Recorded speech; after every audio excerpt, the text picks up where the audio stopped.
Now, did Malik recognize the authority of the Quran and the Hadith? Who would like to respond to that?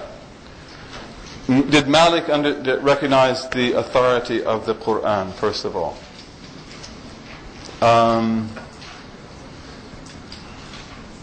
He didn't follow the Quran, right? He followed the Amal.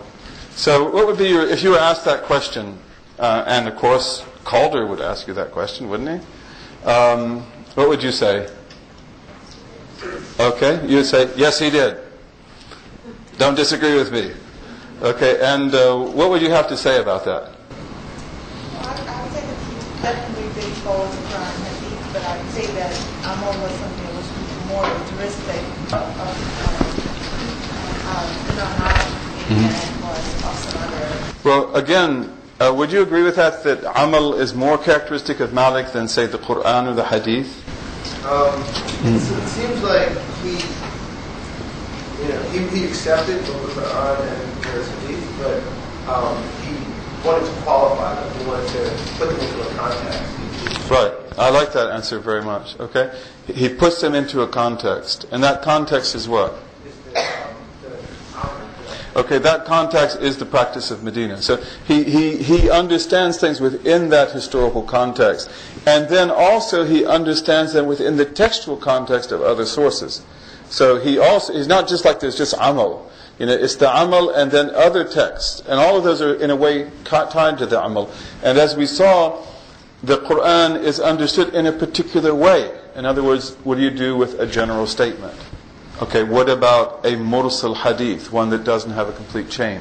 So definitely Imam Malik acknowledges those sources, and there are studies now that because of the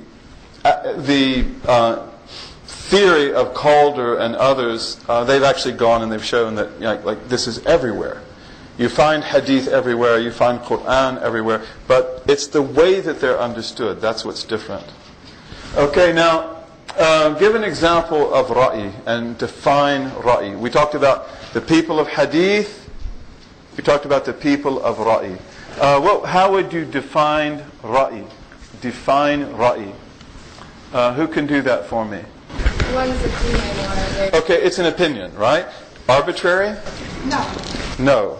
In fact, to understand ra'i as arbitrary opinion would be completely wrong, because in Arabic, ra'yan is never arbitrary. It's a sound opinion. It's a well-considered opinion. So ra'i is well-considered opinion. Now, what would be some examples of well-considered opinion? Or let's put it this way. What would be some types of well-considered opinion? Istihsan, see? Istihsan is ra'i. And this is really important too, because again, usually when you encounter this word like in shaht, ra'i is arbitrary opinion that's just out there. And when you go to the books, you see that there are definite patterns to the way they thought. And those fall into categories like analogy with different types.